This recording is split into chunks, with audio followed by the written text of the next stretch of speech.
The morning mist clung to the towers of Ravenshollow Castle like secrets waiting to be whispered. Lady Evangeline Thornfield adjusted her emerald silk gloves as she descended the grand marble staircase, her heels clicking against stone that had witnessed centuries of royal intrigue. Today would be different. Today, she would finally set her carefully laid plans into motion. Princess Charlotte Ashworth, barely 8 years old, sat in the castle's sunlit breakfast room, her golden curls catching the light as she concentrated on spreading marmalade across her toast. The child had no idea that her very existence threatened everything Evangeline had worked decades to achieve. Born to King Edmund's younger brother Prince Alexander and his beloved wife Princess Isabella, Charlotte represented a purity of bloodline that made certain ambitious nobles extremely uncomfortable. Evangeline paused at the doorway, watching the innocent child. Charlotte's governess, Miss Margaret Fairweather, sat nearby reviewing the day's lessons. The older woman had served the royal family faithfully for 30 years, her loyalty as unwavering as the North Star. This loyalty, Evangeline knew, would need to be carefully navigated or completely eliminated. The kingdom of Valdoria had been peaceful under King Edmund's reign, but whispers in the shadows spoke of changing times. The king's health had been declining, and, though he had 2 sons, Prince Alexander and Prince Marcus, it was little Charlotte who had captured the people's hearts. Her rare public appearances drew crowds, and her charitable work with orphan children had made her beloved throughout the realm. At such a young age, she possessed a natural grace that suggested she might one day make a remarkable queen. Evangeline's own position as the king's sister-in-law gave her considerable influence at court. When she had married Prince Marcus 5 years ago, many believed it was a love match. Only Evangeline knew the calculating ambition that had driven every smile, every tender gesture, every carefully orchestrated moment that led to their wedding. Prince Marcus, kind-hearted but naive, remained blissfully unaware of his wife's true nature. The sound of approaching footsteps made Evangeline step back into the shadows of the corridor. Prince Alexander appeared, still in his riding clothes from his morning hunt, his dark hair windswept and his face bearing the natural warmth that made him so popular with both the nobility and common folk. He swept into the breakfast room and lifted his daughter into a spinning embrace, her delighted laughter echoing off the vaulted ceiling. "Papa! You smell like horses and morning air," Charlotte giggled, wrapping her small arms around her father's neck. "And you smell like marmalade, my little star," Alexander replied, settling her back into her chair. "Have you finished your mathematics with Miss Fairweather?" "Yes, and she says I'm getting quite good with my sums. Today we're going to read about the ancient queens of Valdoria. Miss Fairweather says Queen Cordelia once saved the entire kingdom with nothing but her wit and a handful of loyal friends." Alexander's eyes met Miss Fairweather's over his daughter's head, and the governess smiled warmly. "Princess Charlotte has a particular fascination with strong female rulers throughout history, Your Highness. I believe it bodes well for her character development." From her hidden position, Evangeline's jaw tightened. The child was already being groomed, consciously or not, to see herself as a potential leader. This made her even more dangerous to Evangeline's carefully constructed plans. Later that afternoon, Evangeline made her way to the castle's library, where she knew she would find Prince Marcus buried in his historical texts. Her husband looked up as she entered, his gentle face lighting up with genuine affection that always made her feel a twinge of something she refused to acknowledge as guilt. "My dear, you look troubled," Marcus said, rising from his desk to take her hands in his. "Is everything all right?" Evangeline allowed her expression to soften, playing the concerned wife with practiced ease. "Marcus, I've been thinking about Charlotte's education. Don't you think she spends rather too much time focusing on queens and female rulers? Perhaps it would be better for her to learn more traditional feminine pursuits." Marcus frowned slightly, confusion flickering in his kind eyes.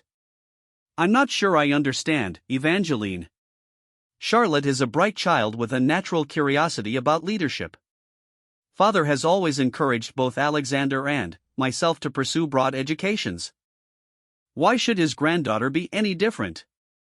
"Because," Evangeline said carefully, "a young girl's mind can be filled with dangerous ideas about power and authority.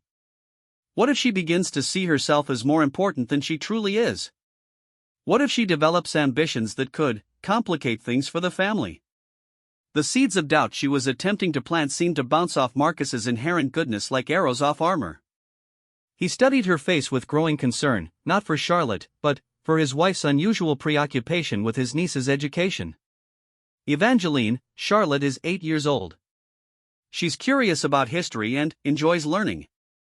I hardly think that constitutes a threat to anyone. Marcus's tone remained gentle, but there was a firmness beneath it that reminded Evangeline why she had married him despite his lack of ruthless ambition. He possessed a moral strength that, while inconvenient for her purposes, commanded respect throughout the kingdom. That evening, as the castle settled into its nighttime quiet, Evangeline stood at her bedchamber window, gazing out at the moonlit gardens. Tomorrow, she would need to take a more direct approach. Her network of allies within the court was extensive, built through years of careful cultivation, strategic favors, and the occasional well-placed threat. Lord Blackwood, the castle's head of security, owed his position to her influence. Several ladies-in-waiting reported their observations to her regularly. Even some of the kitchen staff had been subtly recruited to her cause through a combination of gold coins and whispered promises of advancement. The plan she had been developing for months was complex, requiring precise timing and absolute secrecy. Charlotte would need to disappear, but in such a way that suspicion would fall elsewhere. Perhaps on foreign agents, or bandits, or even a tragic accident. The child would be hidden away, safe but unreachable, until Evangeline could secure her own position as the most influential woman in the kingdom. A soft knock at her door interrupted her scheming. "Come," she called, and was surprised to see Miss Fairweather enter, her usually composed demeanor showing signs of distress. "Lady Evangeline, I apologize for the late hour, but I felt I needed to speak with you privately." The governess twisted her hands nervously, clearly struggling with whatever had brought her here. "Of course, Miss Fairweather. Please, sit down. What troubles you?" The older woman perched on the edge of a chair, her back straight despite her obvious anxiety. "I've been hearing whispers among the staff. Suggestions that Princess Charlotte's education should be modified. That perhaps she's learning things inappropriate for a young lady of her station." Evangeline's expression remained perfectly neutral, but internally she cursed whoever had been careless enough to spread word of her concerns. "What sort of whispers?" "Nothing specific, my lady, but enough to make me concerned for the princess's well-being.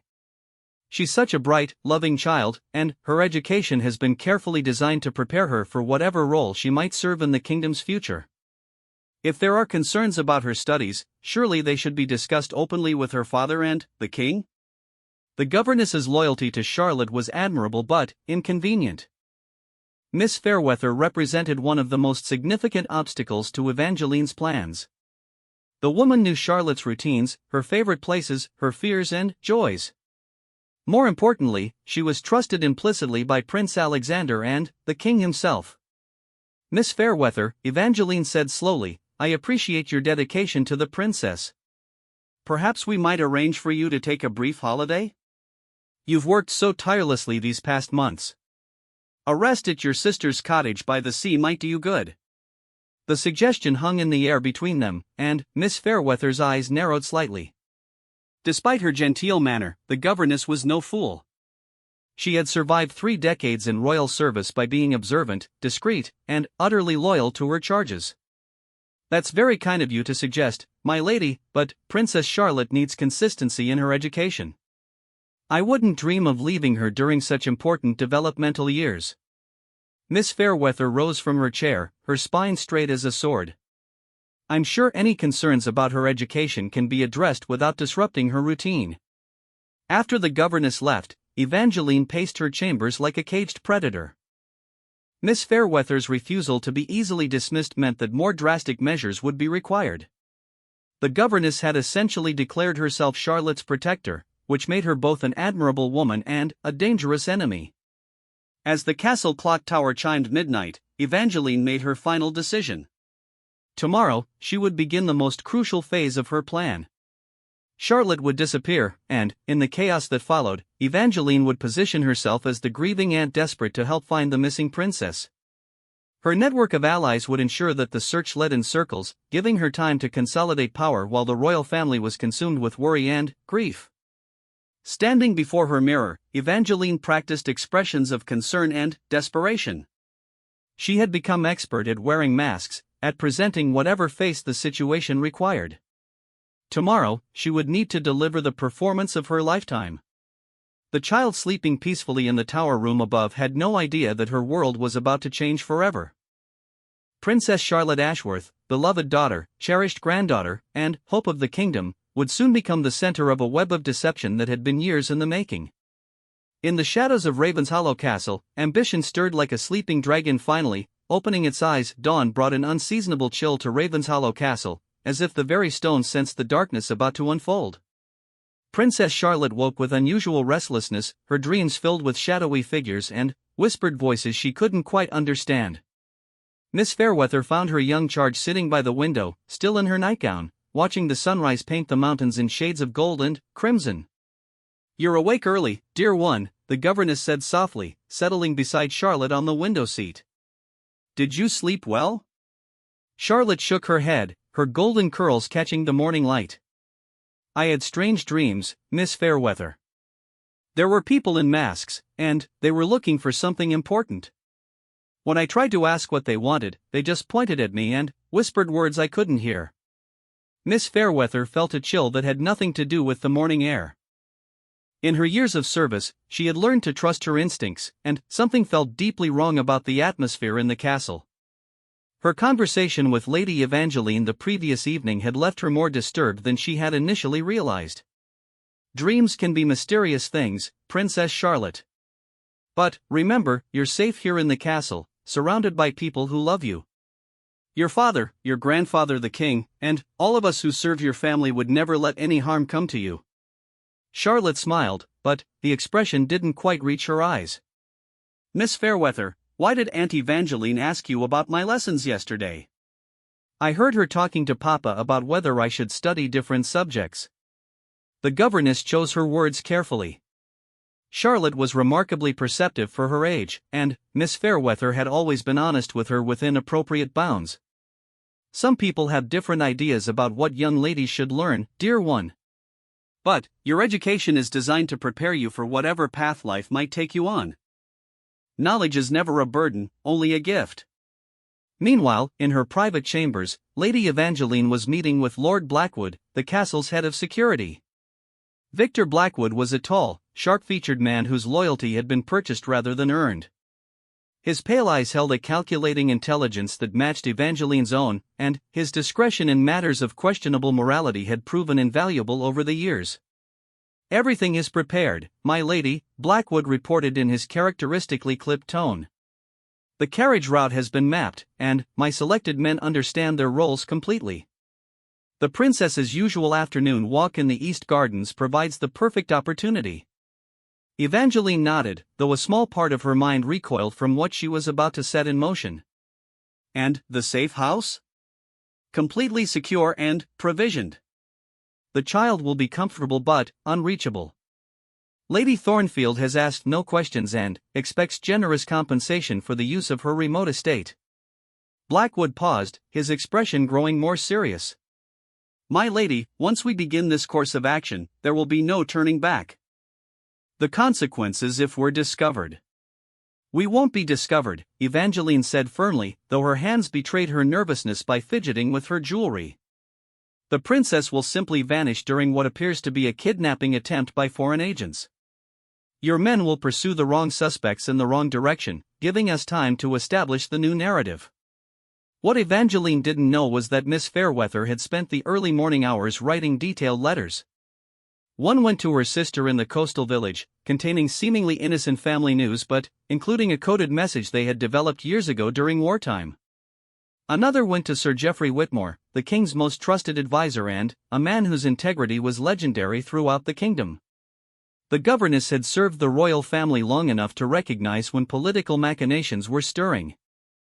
Her years in the castle had taught her to be observant, and she had noticed things: whispered conversations that stopped when she approached, meaningful glances between Lady Evangeline and certain members of the court, and a subtle but unmistakable shift in the atmosphere surrounding Princess Charlotte. By mid-morning, Charlotte was settled in the castle's music room, practicing her piano lessons. Her small fingers moved across the keys with growing confidence as she played a piece by the kingdom's most celebrated composer. The melody was sweet and innocent, filling the room with warmth that stood in stark contrast to the cold calculations being made elsewhere in the castle. Prince Alexander arrived unexpectedly, drawn by the sound of his daughter's music. He stood in the doorway for several minutes, simply watching Charlotte play, his heart swelling with pride and love. At 8 years old, she already showed signs of the grace and intelligence that would serve her well in whatever role life assigned her. "That was beautiful, my star," he said as she finished the piece. "You've been practicing diligently."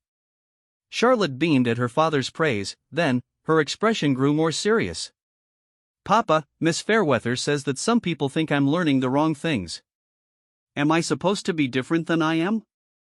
Alexander sat beside his daughter on the piano bench, considering how to address her concerns without burdening her young mind with adult complexities. "Charlotte, you are exactly as you're supposed to be. Smart, curious, kind, and brave. Anyone who suggests you should be different doesn't understand what makes you special." "But, Aunt Evangeline seems worried about my lessons.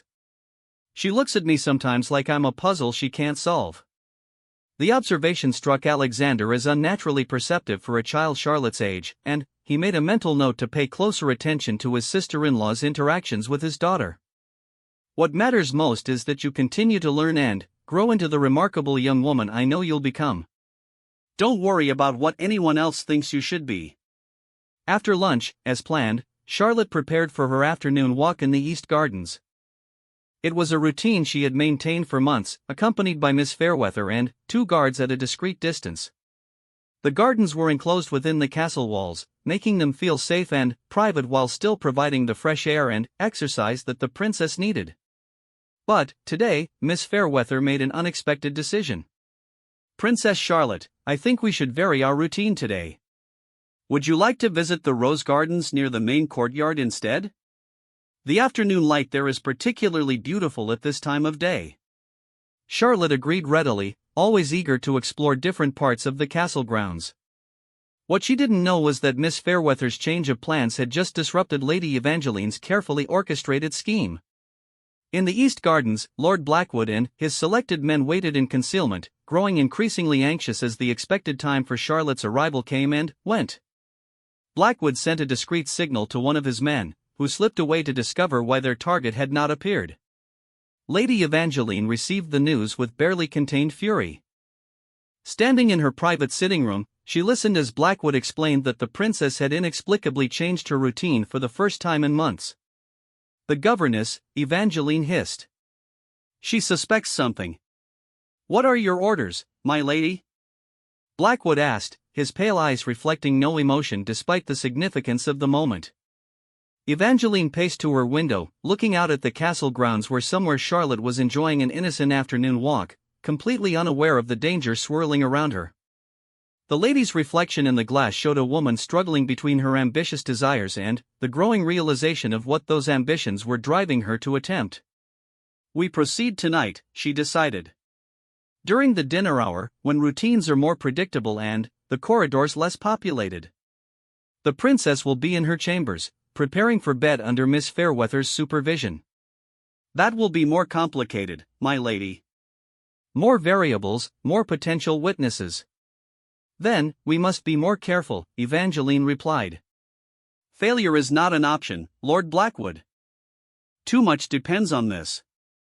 As evening approached, an unusual tension seemed to permeate the castle. Servants whispered among themselves, though they couldn't articulate what felt different about the day. The very air seemed to hold its breath, waiting for something momentous to occur. Miss Fairweather helped Charlotte prepare for dinner, braiding the child's hair and selecting a dress in her favorite shade of blue.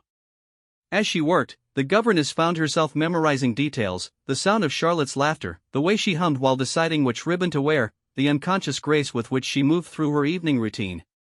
"Miss Fairweather, you seem sad tonight," Charlotte observed with characteristic perceptiveness. "Are you worried about something?" The governess met the child's eyes in the mirror, seeing wisdom that seemed far beyond her years. "I'm not sad, dear one. Perhaps a bit nostalgic. Time passes so quickly, and you're growing up so fast. Sometimes I wish I could keep you exactly as you are right now, safe and happy and surrounded by love. Charlotte turned from the mirror and hugged her governess tightly. You don't need to worry about me, Miss Fairweather. I know you'll always keep me safe. The innocent trust in those words nearly broke Miss Fairweather's heart. She held Charlotte close, silently vowing that no harm would come to this precious child under her care, whatever dark forces might be stirring in the shadows of the castle. Dinner that evening was a subdued affair. King Edmund, despite his declining health, noticed the undercurrent of tension among his family and courtiers. His experienced eyes moved from face to face, reading expressions and body language with the skill of a man who had navigated court politics for decades. Lady Evangeline played her part flawlessly, engaging in light conversation and showing appropriate interest in Charlotte's daily activities. But those who knew how to look might have noticed the slight tremor in her hands, the way her eyes occasionally darted to the windows as if calculating escape routes. After dinner, as Charlotte was escorted back to her chambers for her evening routine, the final act of Lady Evangeline's plan began to unfold.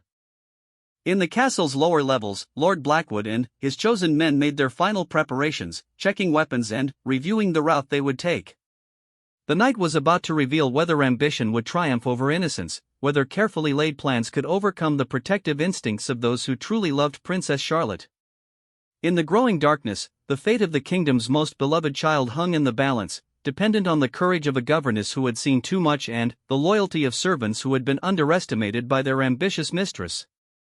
The castle's ancient stones had witnessed many secrets over the centuries, but few as dangerous as the one about to unfold in the shadows of Ravenshollow. Part 3 of the castle's evening routine proceeded with deceptive normalcy as darkness settled over Ravenshollow.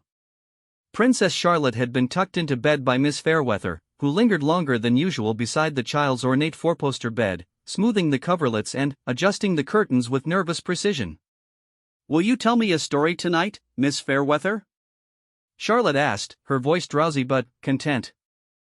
"Something about brave princesses who saved their kingdoms?" The governess sat on the edge of the bed, her heart heavy with foreboding. Once upon a time, there was a princess who possessed a gift more powerful than any magic sword or enchanted crown. She had the ability to see the truth in people's hearts, and this gift helped her distinguish between those who truly loved her and those who merely pretended. As Charlotte's breathing grew steady and peaceful, Miss Fairweather remained motionless, listening to every sound in the castle's corridors. Her years of experience had taught her to read the building's moods, and tonight something felt fundamentally wrong. The usual comfortable settling sounds seemed sharper, more purposeful. 2 floors below, Lady Evangeline stood in her chambers, dressed in dark clothing suitable for what she told herself was a rescue mission rather than a kidnapping. She had rationalized her actions throughout the day, convincing herself that she was saving Charlotte from a future that would be too burdensome for such a young child. The princess would be happier in a simple life, away from the pressures and dangers of royal succession. Lord Blackwood appeared at her door precisely at midnight, accompanied by 2 men whose faces were concealed by dark cloth. These were not the castle's regular guards, but individuals whose loyalty had been purchased with gold and whose consciences had been long since abandoned. "The corridor to the princess's chambers is clear, my lady," Blackwood reported in a whisper. "Miss Fairweather retired to her adjoining room an hour ago, and the night guards are following their usual patrol pattern. We have a 20-minute window." But Miss Fairweather had not retired to her room. Instead, she sat in a high-backed chair beside Charlotte's bed, a heavy brass candlestick within reach and her senses alert to every sound. Her sister's response to the coded letter had arrived that afternoon, confirming that safe haven was prepared if needed. Sir Geoffrey Whitmore had also sent a discreet reply, indicating that certain precautions had been quietly put in place. The soft sound of footsteps in the corridor outside made Miss Fairweather's pulse quicken. These were not the heavy, measured steps of the regular night watch, but the careful, deliberate movement of people trying not to be heard. She rose silently from her chair and positioned herself between the door and Charlotte's bed. When the chamber door opened without the courtesy of a knock, Miss Fairweather was ready. "I was wondering when you would come, Lady Evangeline," she said quietly, her voice steady despite the circumstances. Lady Evangeline froze in the doorway, Lord Blackwood and his men behind her. She had expected to find both Charlotte and her governess asleep, making their task simple and swift. Instead, she faced a woman whose calm demeanor suggested she had been anticipating this moment. "Miss Fairweather, you misunderstand the situation," Evangeline said, attempting to maintain her composure. "We've received word of a potential threat to the princess. We're here to move her to safety. At midnight, without informing her father or grandfather, using men whose faces are concealed?" Miss Fairweather's tone remained conversational, but her grip on the candlestick tightened. "I think not, my lady." Behind them, Charlotte stirred in her bed, awakened by the voices. Her eyes widened as she took in the scene, her beloved governess facing down several adults in dark clothing, the tension in the room thick as smoke. "Miss Fairweather?" Charlotte's voice was small and uncertain, but she sat up in bed with surprising composure for a child faced with such a frightening situation. "Stay where you are, dear one," Miss Fairweather said without taking her eyes off Lady Evangeline. "Everything will be all right." Lord Blackwood stepped forward, his hand moving to his weapon, but Miss Fairweather's voice cut through the darkness like a blade. "I wouldn't do that if I were you, Lord Blackwood. Sir Geoffrey Whitmore is quite aware of tonight's activities, and certain precautions have been taken." As if summoned by her words, the sound of armored feet echoed in the corridor. The Royal Guard, led by Captain Harrison, appeared in the doorway behind Blackwood and his men. Captain Harrison was a veteran of numerous campaigns, his loyalty to the royal family absolute and his reputation for swift action legendary. "Lady Evangeline," Captain Harrison said formally, his hand resting on his sword hilt, "by order of His Majesty King Edmund, you are to stand down and explain your presence in the princess's chambers at this hour." The carefully constructed plan crumbled in moments. Lord Blackwood's hired men, faced with the Royal Guard, abandoned their employer without hesitation, pushing past the captain in their eagerness to escape. Blackwood himself stood frozen, calculating whether he could fight his way out or whether surrender might offer better odds of survival. Lady Evangeline's mask of maternal concern finally slipped, revealing the calculating ambition beneath. "You have no idea what you're interfering with," she said to Miss Fairweather, her voice shaking with rage and fear. "That child represents a threat to the stability of this kingdom. Her very existence complicates the succession in ways that could lead to civil war." "The only threat to stability," came a voice from the doorway, "appears to be standing before us." Prince Alexander entered the chamber, still dressed for travel, his face showing a mixture of fury and heartbreak as he took in the scene. Behind him came Prince Marcus, whose expression revealed the devastating realization of his wife's true nature. Charlotte scrambled out of her bed and ran to her father, who swept her into his arms protectively. "Papa, I was so scared," she whispered against his neck. "But Miss Fairweather stayed to protect me." "Miss Fairweather is a hero," Alexander said, his voice thick with emotion as he met the governess's eyes over his daughter's head. "And you, Evangeline, have betrayed not just our family, but everything this kingdom stands for." Prince Marcus stepped forward, his gentle face transformed by grief and anger. "Evangeline, how could you? She's a child. She's family. What could possibly justify?" "Justify?"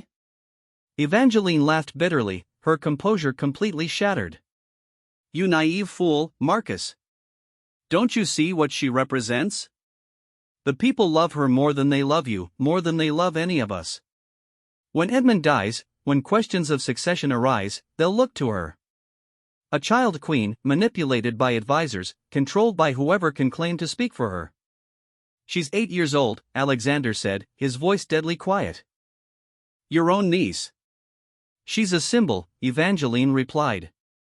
"And symbols are dangerous when they threaten the natural order." King Edmund himself appeared in the doorway, supported by his personal physician but moving with the authority that had defined his reign. Despite his failing health, his presence filled the room with the weight of royal judgment. "Evangeline Thornfield," he said, his voice carrying the formal tone reserved for matters of state, "you have committed treason against the crown and attempted harm against a member of the royal family. Lord Blackwood, your cooperation in this plot makes you equally culpable." The king's eyes moved to his granddaughter, still held safely in her father's arms, and his expression softened. "Are you hurt, my dear?" Charlotte shook her head, though tears streaked her cheeks. Grandfather, why did Aunt Evangeline want to take me away? Did I do something wrong? You did nothing wrong, child. Sometimes adults make terrible choices based on their own fears and ambitions. But you're safe now, and you always will be. As dawn broke over Ravenshollow Castle, Lady Evangeline and Lord Blackwood were escorted to the dungeons to await formal trial. The conspiracy that had threatened to tear apart the royal family was ended, but the emotional wounds would take much longer to heal. Prince Marcus, devastated by his wife's betrayal, requested permission to leave court and retreat to a monastery, seeking solitude to process his grief and guilt.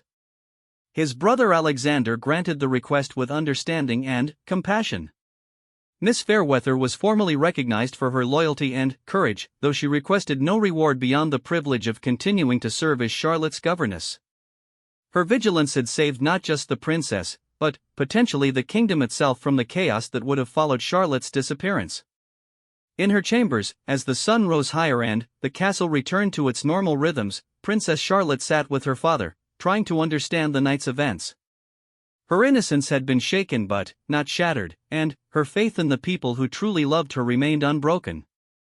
The conspiracy was ended, but its effects would ripple through the kingdom for years to come, serving as a reminder that even within the walls of Ravenshollow Castle, vigilance was the price of protecting those most precious to the realm. Part 4. The trial of Lady Evangeline Thornfield and Lord Victor Blackwood became one of the most significant legal proceedings in Valdoria's recent history. The Great Hall of Ravenshollow Castle was transformed into a courtroom, with King Edmund presiding despite his declining health, determined to see justice served for the attempt against his beloved granddaughter. Princess Charlotte, though not required to testify given her age, had insisted on understanding the proceedings.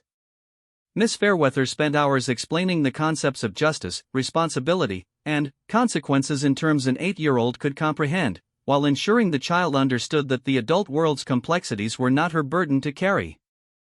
Will Aunt Evangeline be forgiven?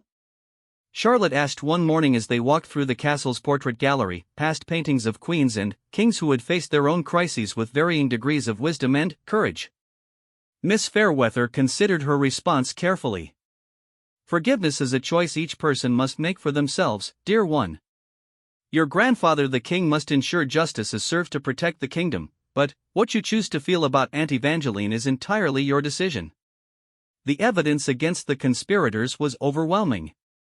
Lord Blackwood, faced with certain conviction, had confessed fully in hopes of receiving mercy. His testimony revealed the extent of Lady Evangeline's network within the castle, leading to the dismissal of several servants and minor nobles who had been complicit in the plot. During her own testimony, Lady Evangeline showed no remorse, instead delivering an impassioned speech about the dangers of allowing a child to become too influential in matters of state. Her words only served to highlight the twisted logic that had driven her actions, earning her no sympathy from the court or the kingdom's people. The princess represents chaos, she declared from the defendant's dock, her voice carrying throughout the packed hall. Her very existence disrupts the natural order of succession. I sought only to protect the stability of the realm. Sir Geoffrey Whitmore, serving as chief prosecutor, responded with devastating precision. You sought to protect your own position and influence, Lady Thornfield. Your actions were motivated by personal ambition, not concern for the kingdom. You would have traumatized a child and devastated a family to serve your own selfish desires. Prince Alexander, testifying about the events of that terrible night, spoke with quiet dignity about the betrayal his family had suffered. My daughter has done nothing but bring joy and hope to our kingdom. She studies hard, shows kindness to everyone she meets, and represents the very best of what our royal family can be. To see her targeted by someone we trusted completely has shaken our faith in ways that may never fully heal. The trial's most dramatic moment came when Prince Marcus took the witness stand to testify against his own wife. His gentle face was marked by sleepless nights and profound grief as he spoke about discovering Evangeline's true nature. I believed I knew the woman I married, he said, his voice barely above a whisper. I believed she shared my values of family, duty, and service to the kingdom. To learn that she was capable of such calculated cruelty toward a child, toward my own niece, has forced me to question every moment of our marriage, every conversation we shared, every decision we made together. The evidence of Evangeline's extensive planning was methodically presented. Letters detailing her network of allies, financial records showing payments to Lord Blackwood's men, and detailed maps of the castle showing planned escape routes all painted a picture of a conspiracy months in the making. Perhaps most damaging was the testimony of Lady Margaret Ashford, one of Evangeline's former co-conspirators who had chosen to confess rather than face trial. She revealed conversations in which Evangeline had discussed not just removing Charlotte from the line of succession, but potentially arranging for more permanent solutions to what she saw as the Charlotte problem. Lady Thornfield spoke of the princess as if she were a political obstacle rather than a child, Lady Ashford testified, her voice shaking with emotion. She said that sometimes the needs of the kingdom required difficult sacrifices, and that Charlotte would be better off living quietly in the countryside where she couldn't complicate matters for the adults. The kingdom's people followed the trial with intense interest, their love for Princess Charlotte making them hunger for justice against those who would harm her. Crowds gathered daily outside the castle, calling for severe punishment for the conspirators. King Edmund, despite his physical frailty, proved his mental acuity remained sharp as he questioned witnesses and evaluated evidence. His love for his granddaughter was evident, but so was his commitment to ensuring that justice was served fairly and completely. On the final day of testimony, Miss Fairweather took the witness stand to describe the events of that night and the weeks leading up to the attempted kidnapping. Her calm, detailed account of recognizing the threat and taking steps to protect Charlotte earned her admiration from throughout the kingdom. "I have served this royal family for 30 years, she concluded, and I have seen them face many challenges with grace, wisdom, and compassion. Princess Charlotte embodies all the best qualities of her lineage. She is curious, kind, intelligent, and brave. The suggestion that such a child represents a threat to anyone reveals a profound misunderstanding of what true nobility means." When the evidence phase concluded, the court recessed for 3 days while King Edmund and his advisors deliberated. During this time, Princess Charlotte resumed her normal routine as much as possible, though the effects of the trauma were evident in her occasional nightmares and increased clinginess with her father and Miss Fairweather. Prince Alexander made a decision that surprised many in the court. Rather than hiding his daughter away to protect her from further attention, he began including her more actively in certain royal duties appropriate for her age. Charlotte accompanied him to charity events, participated in ceremonial functions, and even sat in on some council meetings as an observer. "I will not allow Evangeline's poison to diminish my daughter's role in our kingdom," he explained to his father. "Charlotte has every right to understand her heritage and prepare for whatever future she chooses. Hiding her away would be giving our enemies exactly what they wanted." The princess herself showed remarkable resilience. While clearly affected by the events, she demonstrated the same natural grace and wisdom that had made her beloved throughout the kingdom. Her first public appearance after the trial drew enormous crowds of supportive citizens who cheered her courage and showed their continued devotion to the royal family. When the court reconvened for sentencing, the Great Hall was packed beyond capacity.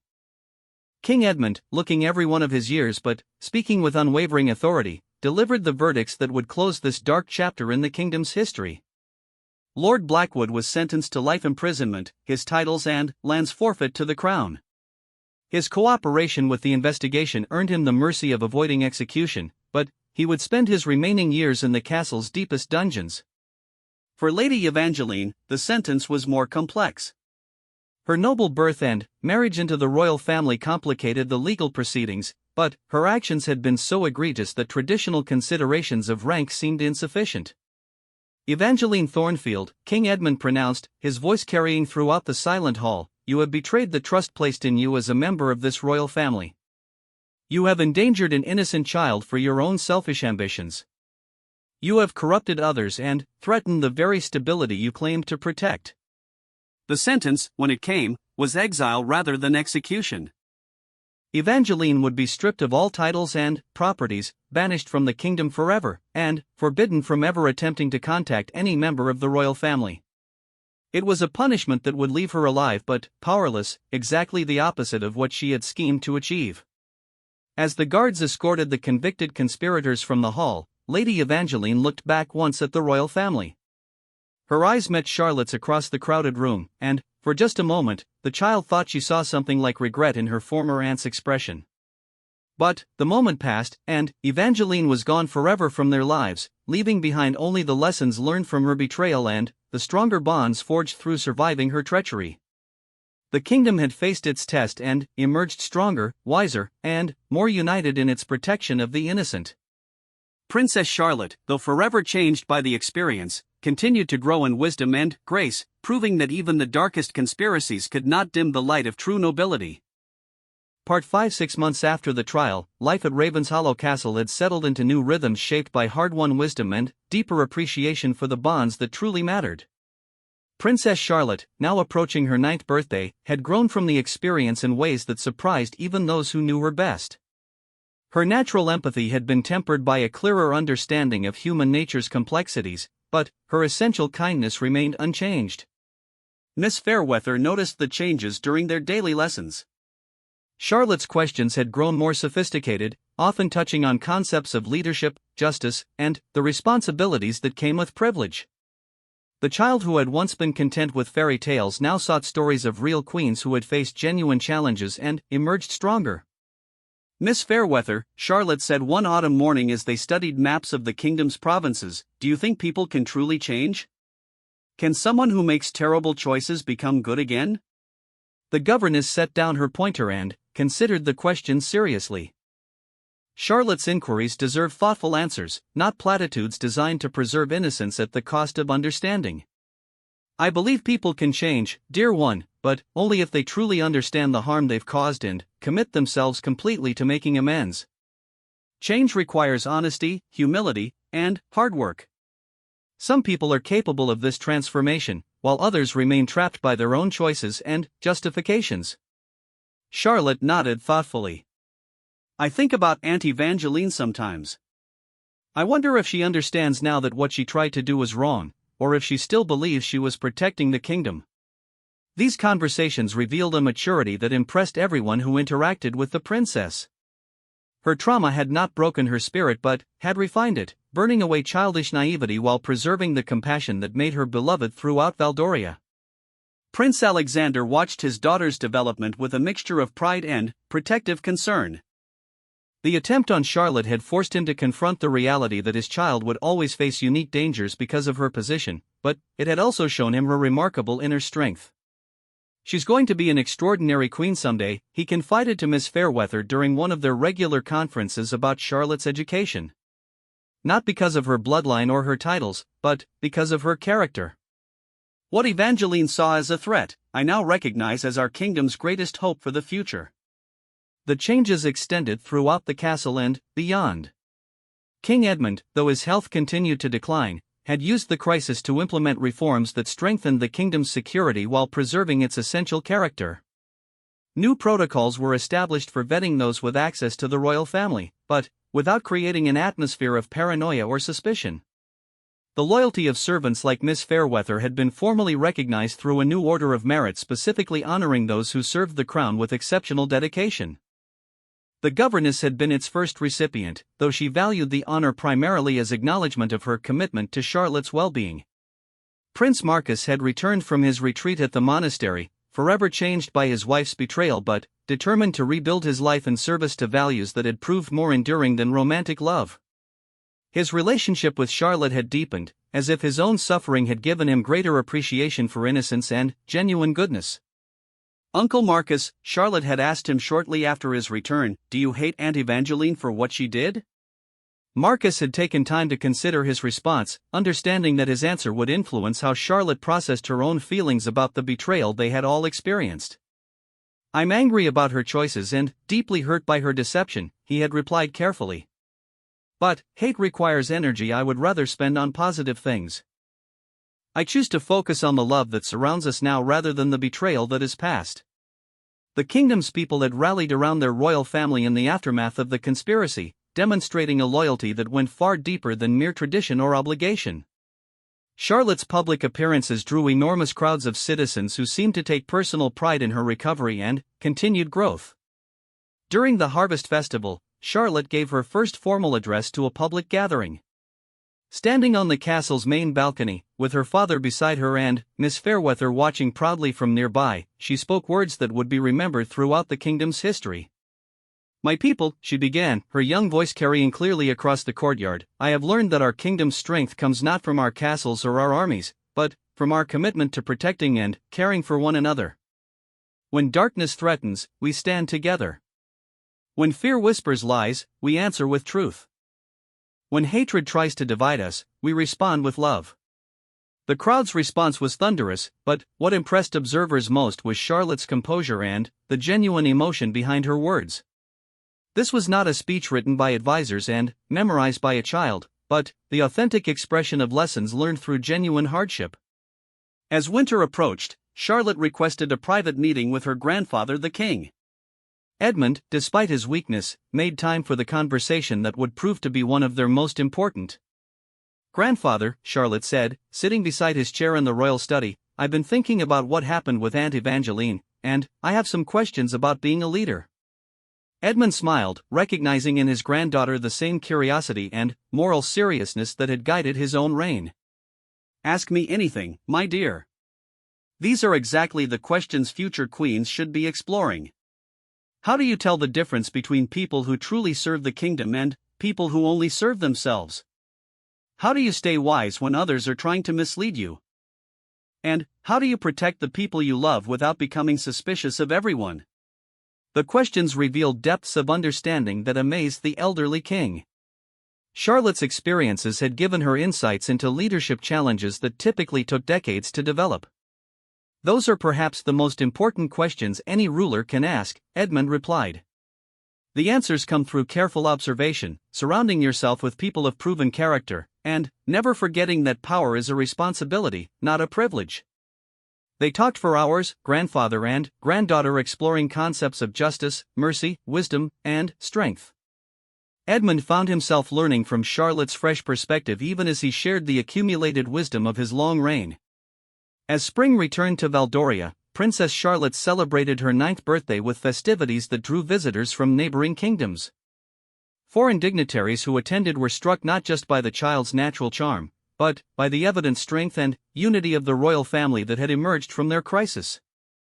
The birthday celebration included a moment that surprised everyone present. Charlotte requested permission to speak about the events that had nearly torn apart their family, demonstrating a courage that impressed even seasoned diplomats.